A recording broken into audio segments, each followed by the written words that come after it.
એવું હું નિશ્ચયપૂર્વક જાણું છું. તો હું આવું છું તો એની સામે કઈ એવી અનુભૂતિ થઈ કે આવું એને દ્રઢ થઈ ગયું?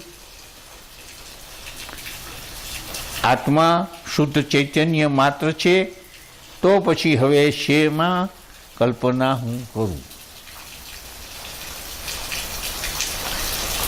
શરીર અને વિશ્વ, હવે વિશ્વ કંઈ છે જ નહીં, શરીર જેવું કંઈ છે જ નહીં. એવી સ્થિતિમાં હું આખા બ્રહ્માંડમાં વ્યાપ છું. વિશ્વ છે નહીં, શરીર પણ છે નહીં. એવી સ્થિતિ જે આખા બ્રહ્માંડમાં હું વ્યાપ્ત છું, એવી મારી સ્થિતિ હોય તો હવે મારે કલ્પના, કોઈ પણ કલ્પના કરવા જેવું રહ્યું હું? કલ્પના જ શબ્દ જ ત્યાં ન હોય. એ સ્થિતિમાં કલ્પના જે શબ્દ છે એ શબ્દ પણ ત્યાં આ સ્થિતિમાં ન હોવો જોઈએ. એટલે અહીં એમ કે છે કે હવે શેની કલ્પના કરું? પણ એ કલ્પના કરું એવું પણ આપણને સમજાવવા માટે કીધું છે. હું શુદ્ધ ચૈતન્ય છું, હું માત્ર ચૈતન્ય છું. તો પછી હવે હું શુદ્ધ ચૈતન્ય આત્મા છું એવું પણ એ કે નહીં. એવું પણ એની એ સ્થિતિ જે છે અત્યારે જનક રાજા જે સ્થિતિમાં છે એ સ્થિતિમાં હું આત્મા છું, હું શુદ્ધ ચૈતન્ય છું, હું સચ્ચિદાનંદ સ્વરૂપ છું. આપણે એમ કોઈ દિવસ એમને કયા કરી છે કે હું માણસ છું, હું માણસ છું, મારું નામ આ છે, મારું નામ છગનભાઈ છે, મારું નામ મગનભાઈ છે, આમ આપણે મોપાટ લઈએ છીએ? આપણે કયા કરીએ છીએ? કોઈ જે છે એ છીએ જ, એમાં કોઈ સાબિત કરવાની જરૂર છે? આપણે આપણા અજ્ઞાન દશામાં આપણે શરીરને આપણે કહીએ છીએ કે આ હું શરીર હું છું, હું માણસનું શરીર છું, એવું આમ કંઈ યાદ કરવાની જરૂર છે? કે મારું નામ ફલાણું છે એવું વારંવાર કહેવાની જરૂર છે? હું માણસ છું, હું ગાય નથી, હું ભેંસ નથી, હું માણસ છું, એવું યાદ કરવાની જરૂર ખરી? તો જે સ્થિતિ અત્યારે જે સ્થિતિ એમની થઈ ગઈ છે એ આખા બ્રહ્માંડમાં વ્યાપ છે, સચ્ચિદાનંદ સ્વરૂપ છે, બીજું કંઈ છે જ નહીં. હવે એને હું કહેવાની જરૂર કે હું સચ્ચિદાનંદ સ્વરૂપ છું, માત્ર બ્રહ્મ જ છું, હું શુદ્ધ બ્રહ્મ જ છું?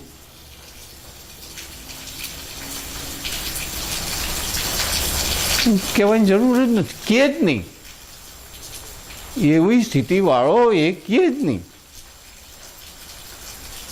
પણ છતાંય આ એક એમને આપણા માટે થઈને આ બધું કહે છે. જે આ જે જીવન મુક્ત સ્થિતિમાં જે થઈ ગયા છે સંતો મહાત્માઓ, એ બધા એ સ્થિતિમાં જ હોય છે. માત્ર જનક જ થયા છે એવું નથી. આપણા અર્વાચીન યુગમાં પણ આ સ્થિતિએ ઘણા થઈ ગયા છે અને અત્યારે પણ હશે. ઘણી વખત આપણને જાણ બહાર હોય તો એ બોધ આપતા હોય છે. રમણ મહર્ષિનું પુસ્તક હું વાંચું છું, એમાં એક જગ્યાએ એવું કીધું છે કે અમારે નીચે આવવું પડે છે. જેમ તમારે એટલે કે અજ્ઞાન, આપણે જે અર્ધદગ્ધ જે સાધક હોય કે જેને સમાધિ અવસ્થા જ્યાં સુધી પહોંચી ગયો હોય તો એને નીચેથી ઉપર એટલે એ સ્થિતિમાં આવવા માટે એને પ્રયત્ન કરવો પડે છે. સમાધિ સ્થિતિમાં જવા માટે થઈને એટલે વ્યાપ્ત આત્માનુસંધાનમાં એને વ્યાપ્ત થવામાં એને પ્રયત્ન કરવો પડે છે. આ બધું બધામાંથી છૂટું પડી અને વ્યાપ્ત થવામાં એને પ્રયત્ન કરવો, ધ્યાનમાં બેસવું પડે છે અને એવી સ્થિતિમાં આવવા માટે એને સમજણ કરવી પડે છે, વિચારવું પડે છે. એવી રીતે એ મહાત્માઓ એમ કહે છે કે અમારે એને નીચે આવવા માટે, એટલે અમારે પ્રકૃતિમાં ભળી અને બોધ દેવા માટે અમારે પ્રયત્ન કરવો પડે છે. એટલે અહીં આપણે એમ જ એ સત્ય છે કે જનક રાજા એ સ્થિતિમાં હોય ત્યારે એ બોલે નહીં, એટલે એ સ્થિતિમાં જ છે.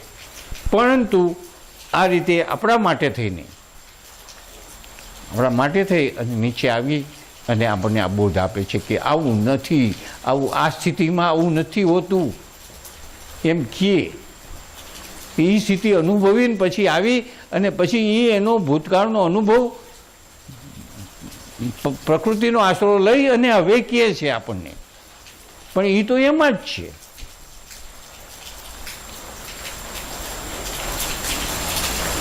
આ વિશ્વ શરીર સાથે કંઈ છે જ નહીં એમ નિશ્ચયપૂર્વક હું જાણું છું. મને આત્મા શુદ્ધ ચૈતન્ય માત્ર છે અને આત્મા શુદ્ધ ચૈતન્ય માત્ર છે, તો પછી હવે શેમાં કલ્પના કરું, શેમાં કલ્પના કરું?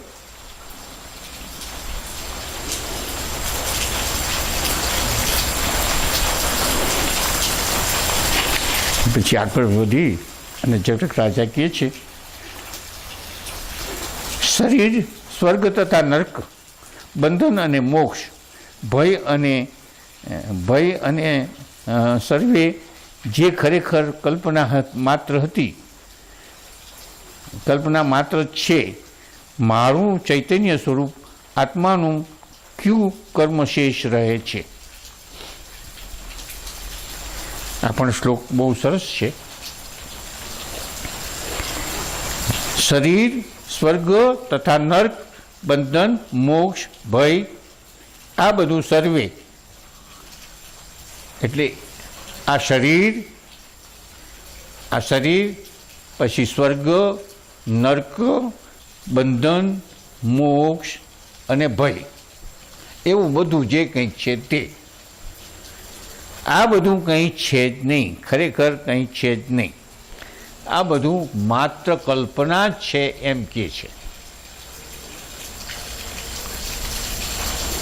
માત્ર કલ્પના છે. જાગ્રત સ્વપ્ન સુષુપ્તિની વાત જે આપણે કરી કે સપનાની અંદર આ બધું ઘણું બધું થાય અને જાગ્રત પછી આપણે એમ કહીએ કે કાંઈ હતું જ નહીં, માત્ર કલ્પના હતી. સપનાની અંદર કેટલી રચનાઓ આપણે કરીએ છીએ. સપનાની અંદર સડક બનાવીએ છીએ, સૂર્ય બનાવીએ છીએ, આપણા સગાવાલાઓને લાવીએ છીએ, આપણા મિત્રોને લાવીએ છીએ. એ ઉપરાંત આપણા કોઈ સંબંધીઓ મરી ગયેલા હોય એ પણ આવે છે, એની સાથે પણ આપણે પાછા વ્યવહાર કરીએ છીએ. આવું બધું સત્ય ઘટના જ થતી હોય ને સત્ય હોય એવું જ થાય છે. અને પછી આપણે જ્યારે જાગીએ છીએ ત્યારે આપણે એમ કહીએ છીએ કે આ તો બધું હાવ ખોટું છે, કાંઈ છે જ નહીં, હકીકત હતું જ નહીં. કારણ કે સપનાની અવસ્થામાંથી આપણે જાગ્રતની અવસ્થામાં આવ્યા એટલે આપણી અવસ્થા બદલાઈ ગઈ. એવી રીતે અહીં જનક રાજાની અવસ્થા બદલાઈ ગઈ છે. જનક રાજાની અવસ્થા આ જાગ્રત અવસ્થામાંથી એમની ચૈતન્ય અવસ્થામાં, જે જીવનમુક્ત અવસ્થા જેને કહી છે, એ અવસ્થામાં એ પોતે આવી ગયા છે. ચૈતન્ય અવસ્થામાં આત્મભાવ મટી ગયો, જીવભાવ મટી ગયો છે, આત્મભાવ થઈ ગયો છે અને વ્યાપ્ત થઈ જાય છે. એટલે અવસ્થા બદલાઈ ગઈ છે. હવે એ અવસ્થાની અંદર એમને આ શરીર અને પછી ભય અને બંધન અને આ બધું જે છે એ બધું આપણી જ્યાં સુધી આપણી આ અવસ્થા છે, વર્તમાન અવસ્થા છે, જેને જાગૃત અવસ્થા છે અને જેને આપણે બંધન અને મોક્ષ, જેને અત્યારે આપણે પ્રયત્ન કરી રહ્યા છીએ કે આમાંથી છૂટવું છે, અને એ છૂટવું છે તો છૂટવું કેવી રીતે અને કઈ રીતે આપણે છૂટવું, અને એ જે બંધનના દુઃખોથી આપણે ત્રાસી ગયેલા છે અને એમાંથી છૂટવું છે આપણે બધાને. એટલે જ તો આપણે બધા અહીં એકત્રિત થયા છીએ. આપણે અહીં કંઈ વેચાતું નથી, મીઠાઈ કે કંઈ નથી. આપણે જે જોઈ છે એ લેવું છે અહીંથી. કારણ કે જે માની લીધેલું બંધન છે અને જે માની લીધેલું મોક્ષ છે એના માટે અહીંયા બધા તમે વરસાદના આવા બધું તકલીફ વેઠીને પણ તમે અહીં આવ્યા છો. અહીં કંઈ ધનનો વેપાર નથી થતો, કંઈ બીજું મળતું નથી. જે ખરેખર જે દુઃખ જેને કહી છીએ કે જ્યાં સુધી એ સ્થિતિ જનક રાજાની સ્થિતિ નહીં થાય ત્યાં સુધી આપણે ગમે એટલા જન્મો લઈશું, ગમે એટલા શરીરો ધારણ કરશું, તો આપણી જનક રાજાની જેવી સ્થિતિ નહીં થાય ત્યાં સુધી આ સ્થિતિ દુઃખમય આપણા આ શરીરો બદલાવ્યા કરશું. એટલે એવી સમજણ તો છે જ કે આમાંથી ઉગરવા માટે કંઈક જોઈએ, આનાથી ઉગરવા માટે કંઈક એવું જ્ઞાન આપણને પ્રાપ્ત હોવું જોઈએ, અથવા આનામાંથી કંઈક રસ્તો કંઈક હોવો જોઈએ. અને એવો રસ્તો કયો છે કે જે આમાંથી કાયમ માટે છૂટી આ દુઃખો જે છે, આપણે જેને સુખો કહી છીએ એ પણ દુઃખો જ છે. અને જ્યાં સુધી આપણે આ શરીર છે, અહંકાર છે, આ બધું માની લીધેલું બધું છે, ત્યાં સુધી દુઃખનું નિવારણ છે જ નહીં. કદાચ વર્ષ 2 વર્ષ કે 5 વર્ષ માની લીધેલું સુખ હોય તો આપણે એમ માની લઈએ કે સુખ છે, પણ એ હકીકતે કોઈ ટાટા બિરલા જેવાય સુખી નથી, પૈસાથી એ સુખી નથી, ના માત્ર શરીર સુખ હોય તોય સુખી નથી, બુદ્ધિ પ્રધાન હોય તોય સુખી નથી. કોઈ પણ જ્યાં સુધી શરીર ભાવ છે, ત્યાં સુધી અહંકાર છે, ત્યાં સુધી સુખી નથી. એટલે અહીં શરીર, સ્વર્ગ, નર્ક, બંધન, મોક્ષ અને ભય આ બધું છે જ. અત્યારે આપણે આ બધા એમાં જ છીએ, બધા ભયમાં જ જીવીએ છીએ. અને ભય શેનો છે? મૃત્યુનો. ભયમાં ભય બીજા ઘણા છે, બીજા ભય ઘણા છે, પણ એ બધા ભયમાં મોટામાં મોટો ભય મૃત્યુનો. એ ભય પણ છે. અને એ ભય પછી માની લીધેલું સ્વર્ગ ને નર્ક, ને હવે પછી કદાચ આપણે આ શરીર છૂટી જશે તો હવે પછી આ આપણો જીવાત્મા ક્યાં જશે, મેં કોઈ સ્વર્ગમાં જશે કે કોઈ નર્કમાં જશે, ને એમાં કેવા કેવા આપણને કોરડા મારશે, ને કેવી રીતે દજાડશે, ને હાણસા ચાલીને પકડીને ક્યાંક નાખશે, તેજાબના કુંડમાં નાખશે, કે તેલના પાણીમાં નાખશે, કે ઉકળતા કુંડમાં નાખશે. આ બધા સ્વર્ગ ને નર્કની કલ્પનાઓ જે છે, એ કલ્પનાઓ બધી જનક રાજાની સ્થિતિમાં આવ્યા પછી એવું કંઈ છે જ નહીં, એમ પોતે જનક રાજા કહે છે. હકીકતે એવું કંઈ છે જ નહીં. સ્વર્ગય નથી, નર્કેય નથી, બંધનય નથી, મોક્ષય નથી, કંઈ જ નથી. આપણે જ સ્વર્ગ, નર્ક, જે બંધન, ભય જે છે એ અત્યારે જ આપણે જાતે જ આપણે એને ઊભા કર્યા છે. આપણે જે આપણી જાતને ભૂલી ગયા છે, એ આપણે પોતે કોણ છીએ એ ભૂલી ગયા છીએ, એટલે આ બધું છે. આપણી પોતાની જાતને સ્વમાં જો આપણે પોતાની જે મૂળ સ્થિતિ છે એ સ્થિતિમાં રહીએ તો કાંઈ છે જ નહીં. શરીરની સાથે અહીં કીધું ને કે શરીર સાથે હું છું જ નહીં. શરીર કદાચ એના પ્રારબ્ધ અનુસાર એને કંઈક સુખ ને દુઃખ પડે તો એ શરીરથી પર હોવાને કારણે એને એ સુખ ને દુઃખની કંઈ એને અસર થતી નથી. કારણ કે પોતે શરીરથી પર છે, વ્યાપ્ત છે. એવા બધા શરીરો છે, એની અંદર તો બધા શરીરો છે. જો એને દુઃખ થવું હોય અને થતું હોય તો જગતની અંદર કોઈ પણ શરીર દુઃખી હોય તો એને દુઃખ થાય, અને જગતની અંદર કોઈ પણ શરીર સુખી હોય તો એને સુખ. એટલે જગતની અંદર તો આખા પૃથ્વીના ગોળા ઉપર કેટલાય મનુષ્યના શરીરો છે, અને એ બધા સુખી ને દુઃખી કેટલાય છે, તો એ નવરાજ ન પડે.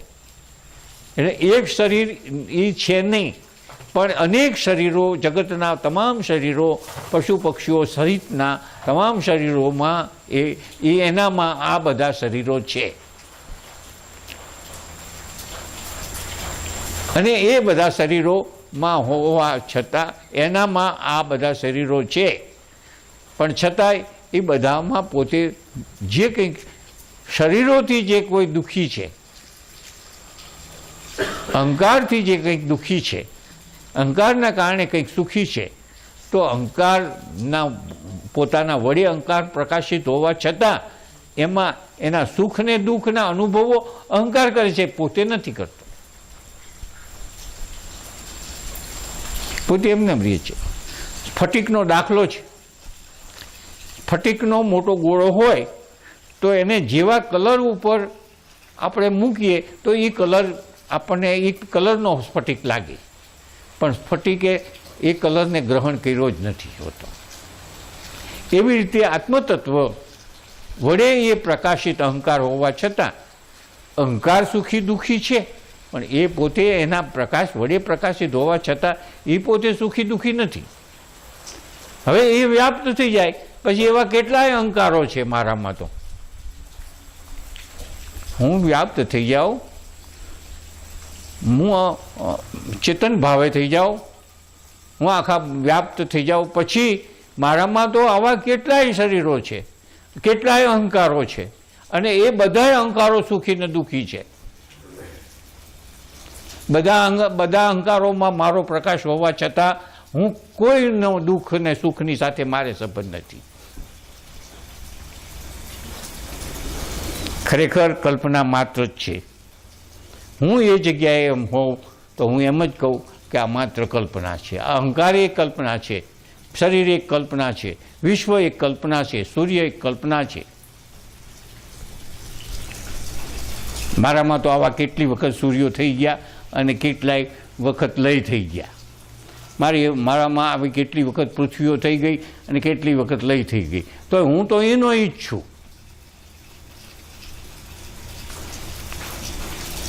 તો એવું થાય અને એવું ઠરી જાય અને હું એમાં લેપાયેલો ન હોઉં તો હું એ કલ્પના ન કહું તો બીજું કહું શું?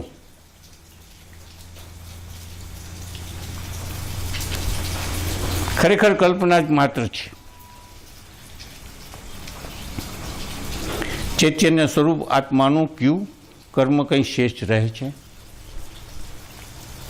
હવે છેલ્લે એમ કહે છે કે હું આવું, મારું આવું સ્વરૂપ છે, હું આ સ્વરૂપમાં છું, પછી હવે મારે કોઈ કર્મ રહેતું નથી. કર્મ જેવી ચીજ જ નથી.